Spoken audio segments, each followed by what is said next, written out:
Okay, so next up.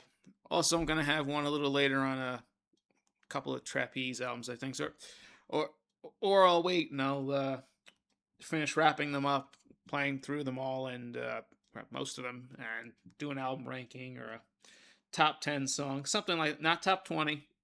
No, no. I I'm a big Glenn Hughes fan. I'd rather go through Glenn Hughes' giant solo career, the voice of rock, than and make a longer list than do a top 20 trapeze tracks. I don't know if you can actually pull up a top 20 of trapeze albums. So, we'll see what happens. For this one though, give a little more attention and some love to the real queen of metal. I mean, absolute badass.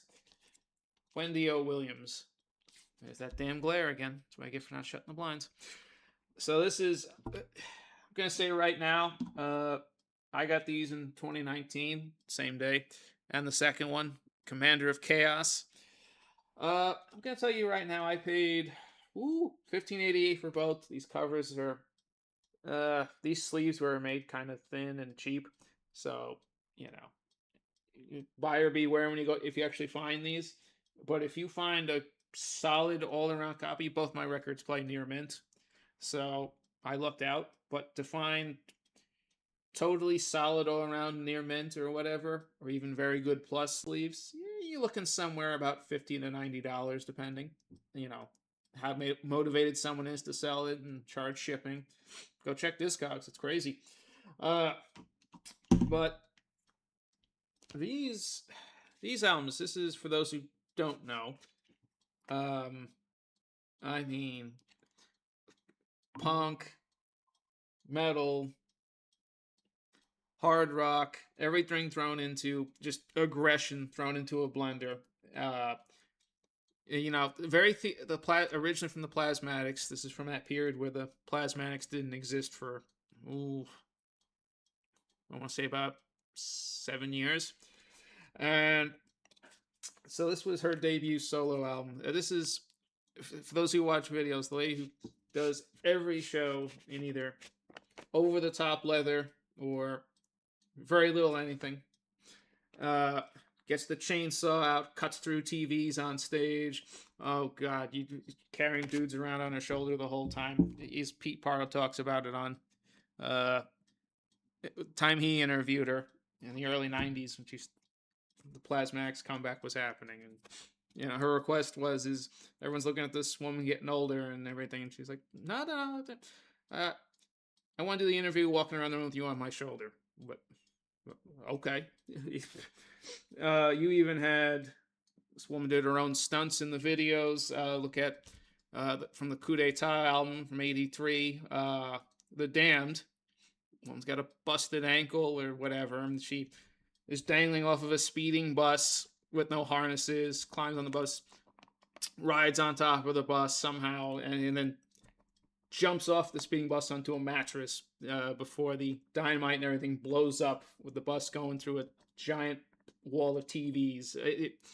You go back to some of the live at the Ritz or the Palladium Plasmatic shows, and there's a junk car on the stage. She throws a whole pack of dynamite in there and it blows the fuck up on stage and smoke and everything. It was New York in a different time, in LA too. There was the fire safety codes were, you know, radically different from what would come later, especially after 2004 with that 2003 with that one studio fire with Great White. This this debut album is essentially the Lost Kiss album of the 80s. This is, what was this, 84? Yeah. Gem Records, produced by Gene Simmons. Yep. It's on Passport Records. Well, Passport was the imprint at that point. Everybody, even Ace Frehley shows up on this. So let me think. He shows up on Bump and Grind, side 2, track 2.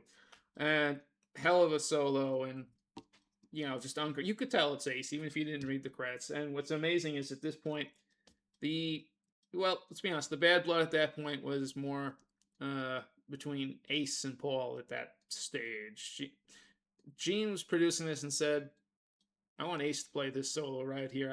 I'm gonna call Ace and let's get him in." This is two and a half years before the Freely's Comet album, and Ace totally resurfaces commercially again. You've got Paul Stanley doing guitar and Ready to Rock, Eric Carr doing the drums on Legends Never Die, the great Mickey Free acoustic guitar on Legends Never Die. The backing vocals, it just says The Boys.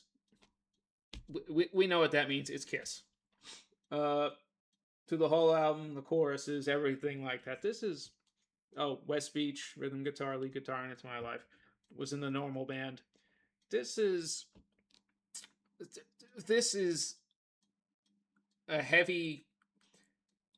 This is like Lick It Up, but with more more of like a general idea of writing infectious radio hooks. Oh, they're definitely not supposed to be totally pop songs like that, but this was made for radio play. And then the video with "It's My Life," the single, and Wendy's of course doing all her own stunts. She's a wrestler in the ring. She's driving the speeding car. There's the plane. It's this is just an ear candy album. Gene knew what the hell he was doing, and he had to bottle up the. I used to joke that this is Mrs. Lemmy, and if you've never heard, you'll understand when you hear her singing style and everything like that. But this leads off with, "I love sex and rock and roll." Yeah, I mean, Thief in the Night later show up on Crazy Nights. Uh, Ain't None of Your Business. This is just fantastic. If Motorhead done an album like this, people would have crucified them back in the day. But I mean, they did eventually with oh god, why can't I think of it right now? March or Die, 91, 1990. And you know, I would have loved if Lemmy was on this too. But this album, there is no bad tracks on this debut. And if you haven't heard the Plasmatics yet, start with this, especially if you're a Kiss fan. If you've seen the Motorhead Killed by Death, the video single, obviously you'll recognize this face and, well, the rest of that body from that video, and the live performances where she comes out and sings Damage Case live with Lemmy. And she also did the I want to say duet, but they did code lead vocals together on that song, that cover of "Stand by Your Man," Tammy Wynette. And for the longest time, I thought that was Lemmy doing all that. Then I read the credits and so no, it's Wendy O. Williams. And what's his face? Fast Eddie Clark got pissed off and wanted to leave the band. That was his excuse, but I think he just wanted to do something else at that point. Thank God he left, because then we get Another Perfect Day with Robo Robertson, and that's like my second favorite Motorhead album. But start with the Wendy O. Williams album, the unofficial Kiss album, and that's a hell of an introduction to Wendy O. That's the easiest door in. If you like your Motorhead, you like it heavier, punchier, a bit sludgy, then go with Coup d'etat from '83, what was then the last Plasmatics album, and then watch the music videos and the live shows, because it's just some good angry stuff whole way through it. And then you could go 2 albums before that, should be Master Plan. I'm gonna say a word of warning if you go looking for Plasmatic records as well. The last time I've never saw Coup d'etat in the record shop. I did see Master Plan once, about I want to say 2021, and that sucker was like $25, and the cover was kind of beat up. The record looked great, but I was like, I want to find a cleaner copy of this. Hey, haven't seen a cleaner copy, or haven't seen one in that same condition that's cheaper than that. So if you're gonna go physical for Plasmatics, good luck if you got the wallet. hunting for it. But more often than not, go look for the some of the CD remasters and stuff like that. I think Cherry Red did quite a few of them about 6 7 years ago, and their imprint Esoteric, who does all the prog albums. So yeah, go look for the Cherry Red versions of the Plasmatics if you're gonna go into it. That's just I want the old vinyl, but sometimes you got to go with the easy access.